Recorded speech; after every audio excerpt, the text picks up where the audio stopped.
my sisters in the Immaculate Conception Province, and to everybody else who might be listening. We'll begin our conference on Mother Rose Bertolini and the value of her example of life for us today. First, by listening briefly to a biography of her life, and then we'll take a short break, and we'll talk about the 3 virtues that I thought might be most helpful for us to reflect on and to imitate. Several of those who knew Mother Rose, and in the 2 books that I used, related stories or episodes of her life. They would often start with or end with the statement, "She was a saint." This shows that there's many virtues that we could have looked at and chosen to review, but rather than expound on all of them, I've pared them down to just 3. So we begin with her life at home. Rose was born the only child of a farming couple, Giuseppe and Maria Bertolini, on July 10, 1875, in a little mountain village called Campo in Valtellina, northern Italy. The couple were of modest means and worked a small family farm for a living. Rosina, as she was called when she was young, grew up in the fresh mountain air, strong, robust, and full of energy, and with a great capacity to work. She also grew with a great desire to know, love, and serve God, who quickly became the whole reason for her being. As the only child, Rosina felt compelled, but by love and not by force, to help on the family farm, and was often seen doing the work usually reserved for men. As her parents aged, they longed to have her find a mate, someone to keep her company, and to help her manage the farm after their passing. But Rose had already found the love of her life, and she waited only for him to open the way for her to realize her dream of becoming his spouse as a religious. In 1895, when Rose was about 20, the parish priest, Father Giuseppe Folcoli, seeing a great need in his parish, bought a piece of property near the parish church on which he began to build a home for orphaned elderly, that is, elderly who had no one to care for them. Rose was an eager and able helper in this project. Not only did she exhort her friends to help, but she herself helped to bring the materials and physically build the home. She would say to her friends and those she hoped to inspire to help the project grow, "Let us work, let us work, let's call all to work. This will be our house." Little did she know how true those words would be. While the home for the elderly was being built, Rose's own family was being rebuilt in heaven. First, her father died after a long illness, which saw Rose dividing her time between the parish and her father's bedside. Not long after, her mother also died. Rose was now alone in the family home. Yet she was not alone. Jesus was with her, and now she could dedicate herself more fully to him. She left the family home to enter the new home she had helped build, possibly thinking this would be her permanent home. But the Lord had other plans. After about a year, Father Giuseppe decided to send her to the newly forming congregation of Father Luigi Guanella. His idea was to send her there to learn the life of a religious, maybe eventually to have Father Guanella send some of his sisters to Campo, to take over the home he and Rose had started. God, however, had another plan altogether, and when Rose left Campo for Como, she never did return to her native land, but rather entered the Daughters of St. Mary of Providence on the 21st of January, 1902. On August 6, 1904, Rose Bertolini became Sister Rose Bertolini, DSMP. Father Luigi Guanella and his growing congregation were, after many trials and tribulations, finally able to realize a second dream of his, to erect a home in the heart of Christendom at Rome in 1904. His first dream had been to start an institute, and the daughters were the result of a long and tiring process of its fits and starts. Rome was a second longing of his, being an ardent and faithful son of the Holy Mother Church and greatly devoted to its earthly head, the Pope. Already 29 years old, but only just professed, Sister Rose was chosen as the superior of the first delegation of sisters to begin the work in the Eternal City. Mother Rose Colombo, then Mother General, stayed with Sister Rose and the new community for about 2 years to be sure things went well. But there was no need to worry. God had already prepared Sister Rose for hard work and for overcoming difficulties with patience and perseverance. Sister Rose was known not only for her hard-working nature, but above all for her smile. As one sister put it, the memory of Sister Rose is inseparable from her smile, joyful and friendly. She carried it with her always and everywhere. At the end of 1912, December 12th to be exact, until the beginning of 1913, Father Guanella made the long and still somewhat perilous journey across the ocean to the land where many immigrants had gone, the United States of America. Obtaining help from his friends, the Scalabrinians, he disembarked in New York and stayed in Boston and visited a number of states and cities in his time on the other side of the world. His plan was to prepare a path for some of his sisters to follow in order to establish his work there. His first idea was to work with the Italian immigrants, but, as we will see shortly, the work quickly returned to the roots of our charism, the elderly and the handicapped. After he returned to Italy, Father Luigi began right away to prepare some sisters, sending them to school to learn some English, and even writing a small booklet of sage advice for the sisters he hoped to send to mission in the United States. Vieni Meco for the missionary sisters. In the group of sisters he was preparing was the one he would name first superior of the new delegation, Sister Rose Bertolini. With Father Guanella, the sisters went first to Napoli, then directly to Pompeii, where they celebrated Mass at the shrine of Our Lady of Rosary, erected by Bartolomeo Longo, asking Our Lady's protection and blessing on the delegation of 6 pioneers. Then they departed on the ship Invernia, at the port of Napoli, leaving on May 3, 1913. They arrived in Boston in May, tired but grateful for their safe journey. The same Scalabrinians who had welcomed Father Guanella helped the sisters find their way to their real destination, Chicago. There they stayed with other Scalabrinians at their parish of Incoronato, until they could obtain their own place in the poorest section of the Italian immigrants on 25th Street, which they named Casa Santa Rosa.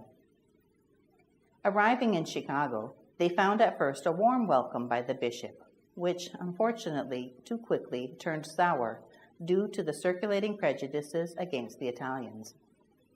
The fact that the sisters' English was still very poor did not help matters. But with the courage of Sister Rose leading the small contingent, the sisters persevered and eventually opened first a school, then a home for the handicapped, even expanding their work into other states. At Madison for a few years in Wisconsin, and later in Milbank, South Dakota, where our sisters still work. Their first American vocation was Sister Claire Holmes, of Irish descent, but there followed a great number of young women who admired and sought to emulate the hard-working sisters led by the ever-smiling Superior Rose. The trials of beginning our work in the foreign land of the United States and the many difficulties that continually arose, primarily between the sisters and the Bishop of Chicago, but also between the sisters and the parish priest in Wisconsin, were many, and we will go into some detail only of those that show the spirit and courage of the heroine of our reflections. For now, to complete the section on the biography of our saintly sister, Sister Rose, we will spend a few minutes reflecting on her final battle, that with death. Sister Rose, in September of 1922, felt the first sign of disturbance in her health when she suffered a mini-stroke, losing consciousness for a couple of hours. About this, she wrote in her diary, "I had a little shock from which I remained out of my senses for about 2 hours. It passed without leaving me with any sensible effect." It was the beginning of 4 years of slow but fairly constant decline, several trips to and from various hospitals, and in the end, much suffering. Again in November of that same year, 1922, she wrote in her diary, "I was in Madison and going to sweep the house. I had an epileptic fit for the second time. It was a miracle that I didn't fall down the stairs and break my head." After this second episode, Mother Rose spent the last few years of her life in and out of hospitals. She would often say she was ready to suffer any pain, so long as Jesus didn't leave her in purgatory after her death. It was November 1st, 1926, the Feast of All Saints. Mother Rose on her deathbed, surrounded by her sisters, and having received extreme unction from the priest, turned to her sisters, gave them her last smile, and holding her crucifix tightly, serenely breathed her last earthly breath to begin the fresh, everlasting breath of the new life with Christ, her one true love. Her smile was often the first thing she gave others when she met them. It was the last thing she gave her sisters before leaving them for eternal life. Her smile is one of the signs of those 3 virtues we will look at: her serene and constant joyfulness, her humility, and her motherly concern. But now, we'll take a few minutes of break.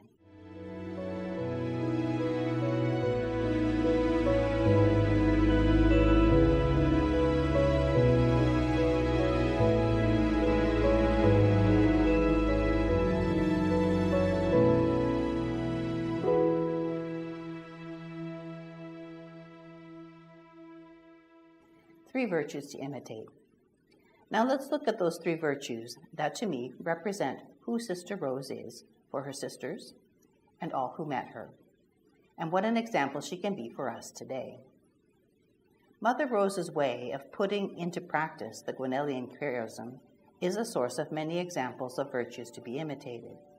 We could look at her confidence in divine providence, her strength, both physical and spiritual, her generosity towards others, etc. But we will limit ourselves to examining the 3 that impressed me, and that I believe call every Guinelian sister to follow and develop, at least in part, something of her heroic example. But a reminder, it's never enough to just imitate.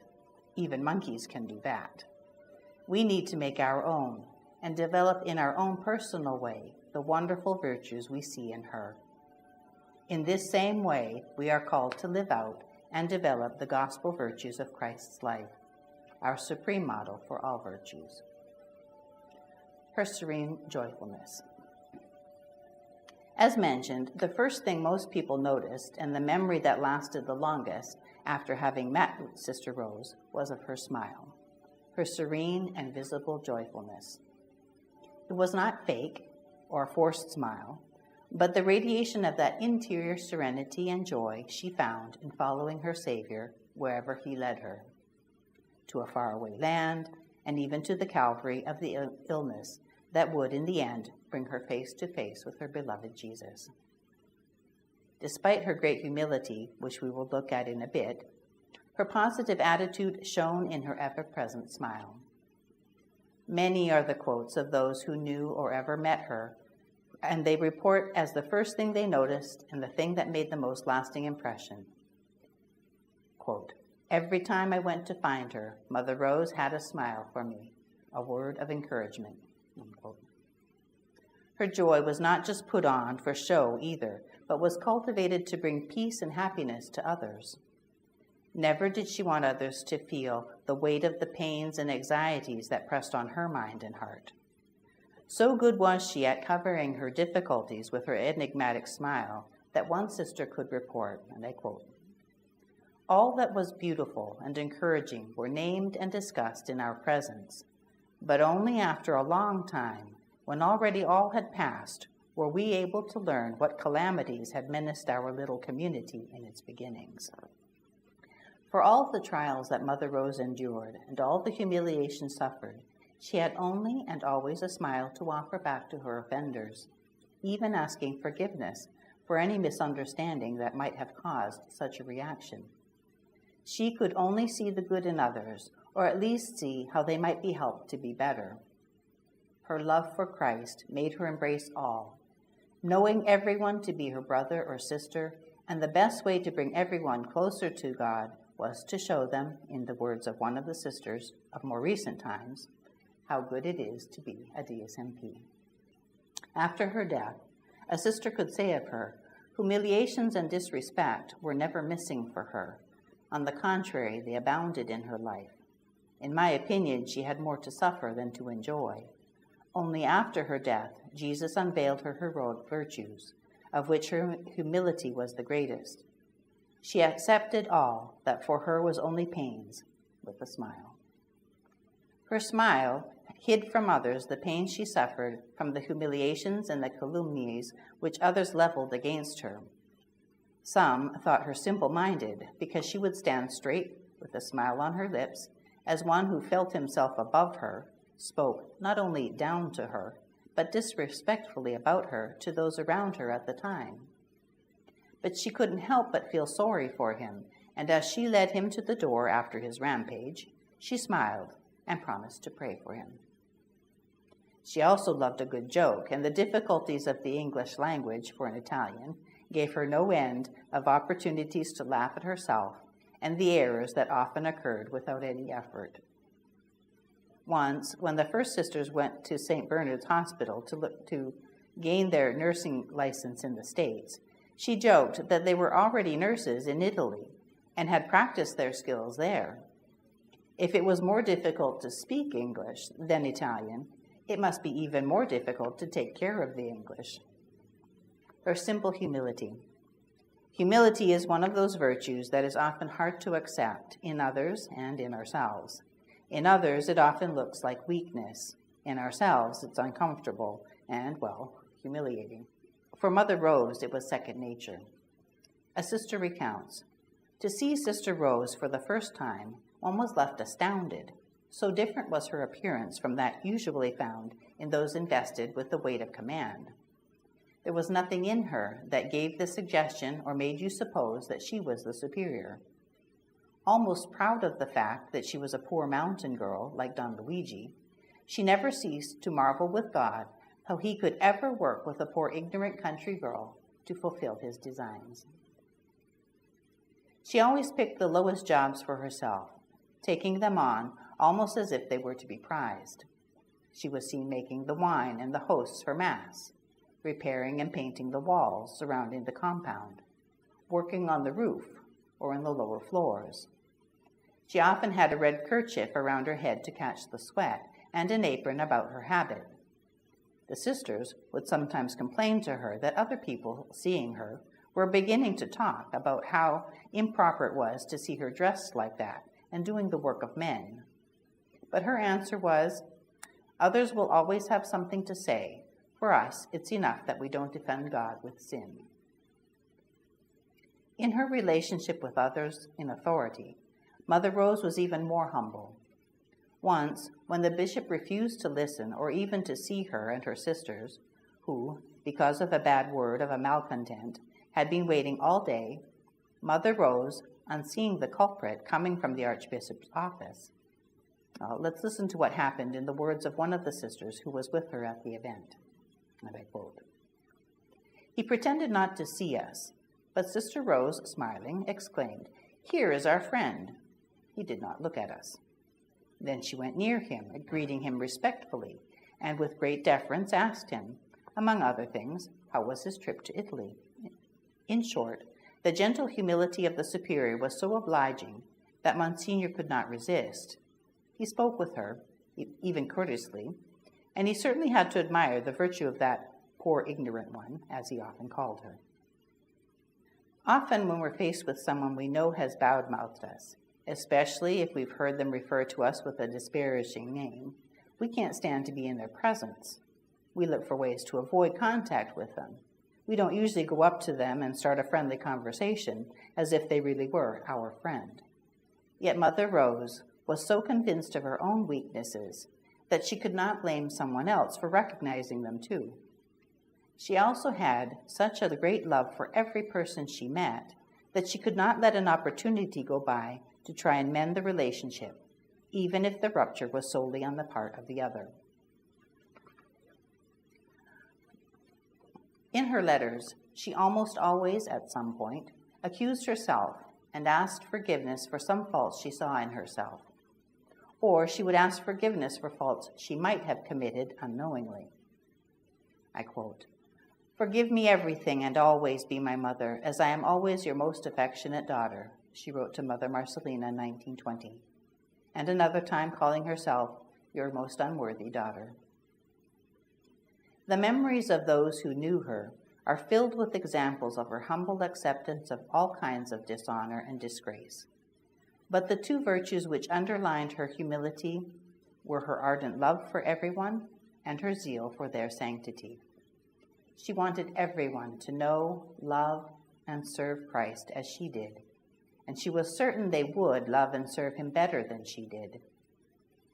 Once asked how she overcame the temptations of pride, she responded, "I always say to the devil, it's not for you that I began, and much less will I end for you. Get lost, you ugly beast." Everything in and about Sister Rose was for God and for God alone. He had full possession of her heart, and she did everything in her power to do his will alone, leaving whatever was imperfect or incomplete to his grace and mercy. And God never let her down.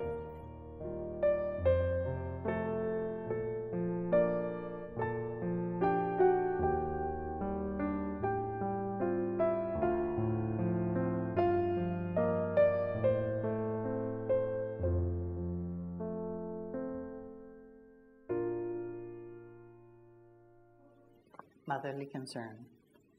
The final virtue we will look at is Mother Rosa's warm motherly concern, especially for her sisters, but also for those who came to her for help and comfort. Here I will read a quote from the book by Sister Maria Giuliani. Here, too, shines forth her care for the spiritual daughters that God had entrusted to her, a care that found its origin in her maternal charity and increased in her deep and heartfelt humility. In fact, in order to hide her virtue and at the same time avoid giving others any hardship, she was ingenious in finding and adducing excuses, often of an economic nature, that justified her abasements. On Saturday mornings, Mother could be seen, bent on her knees, cleaning the large recreation floor in the kindergarten classroom. When asked by her sisters why she did not leave that tiring work to them, younger and stronger, she answered, "Because you use too much water and too much soap." And note, she suffered from rheumatic pains. And when they tried to make her stop working, she exclaimed, "Do you want all the credit alone? No, I want a little too, O Bella." In her simple love and concern for others, she found a way to complete the hardest jobs without fuss. In this way, she tried not to burden others, but to take on the burdens herself. Another example of her motherly care, whenever someone came to her to ask for some advice or even just to talk, she showed herself fully present to that one person. Once, when she was mending a pair of socks, no job was too little for her, a sister came to talk to her. She quietly put the sewing aside and listened attentively to her the entire time she needed to talk, without showing the least sign of impatience. It's a lesson I've been trying to put into practice myself, so that whatever I'm doing, when someone walks into my office or wherever I am, I stop answering the email or reading the message or book or whatever I'm doing, to turn toward that person and listen. I can't say that I always manage to not show the slightest sign of impatience, but with Mother Rosa's and Jesus' help, hopefully, I'll get there. Even for others, outside the circle of the religious communities, Mother Rose was, a mother. A father and with 2 children already was left with a 3rd child when his wife died shortly after her birth. He was desperate, but Mother Rose had no space for this 3rd little girl, even though the other brother and sister were already under the sister's care. He brought the little one to another orphanage, but she was so sickly that he once again turned to Mother Rose. This time she found space and was so attentive to the child that she brought her back from almost certain death by her constant and maternal care. At another time, the daughter of a friend had turned so fully against the church that she blasphemed and badmouthed the sisters. Mother Rose quietly but constantly prayed for her, often encouraging her to go to confession. The girl refused, but Mother Rose continued her prayers and pleadings. Finally, at Easter, Mother Rose told the girl's cousins, who had reported her to Mother, to be prepared because the girl would be coming for confession. The cousin was praying in a pew in the church and was astonished when the girl really did come, tapped her on the shoulder and said, "Pray for me that I can make a good confession." Both of her mothers rejoiced. Conclusion. Today, when so much bad news surrounds us, it's helpful to reflect on the life of someone who lived through similar tough times and yet found a way to smile and radiate a peaceful joy that outer circumstances could not disturb. In a world where egos rule and the powerful make their power felt and feared, however unrealistic their claims to that power may be, Mother Rose's humble acceptance of even the most hurtful and personal insults is to be admired and emulated. In societies gone frenetic in their search for ego-placating and self-indulgent things, Mother Rose's ability to find the time, energy, and sometimes even the courage to show her maternal love and concern for others is almost shocking in its generosity. We are so used to people, often unfortunately even some of our sisters and even ourselves at times, who use others to get what they want, that to hear of someone who put others first is almost like a cold shower. It's a wake-up call to turn our life around, to stop looking out for number one, and give ourselves more fully over to the one to whom we vowed our whole being. Sometimes I think we forget, and I know I do, the reason that we are where we are and are doing what we're doing, even if it isn't what we thought we would be doing, nor what we wanted to be doing. Mother Rose reminds us that the real question is, why am I here? And the only real answer is a person, Jesus Christ. Everything we do, like everything Mother Rose did, should be for him and with him. Physical trials like the poor living conditions of the new foundations and the slow corporal decline, as well as psychological trials such as the humiliations she endured, were all lived united to Christ, who was her strength and her purpose. Jesus Christ, and him alone, should be our only strength and purpose, our whole life and every minute of it, whether seemingly endless because of some pain we are suffering, or flying quickly by because of some joy we are experiencing, should be lived in intimate union with the one who lived every minute of his earthly life for love of us. Because God is infinite, he could hold in his mind and heart an infinite number of souls so that every person who ever lived, who lives now, or ever will live, can say with complete confidence and truth, every moment of Christ's life, he was holding me in his heart. Mother Rose knew and believed this. With her example and prayers, we too can live every moment with and for Christ. We can make Mother Rose's final entry in her journey our own, in her journal our own. Displeasures and trials are not lacking, but the Lord has always helped us, and he will always help us. May Mother Rose guide and inspire you, and may God bless you.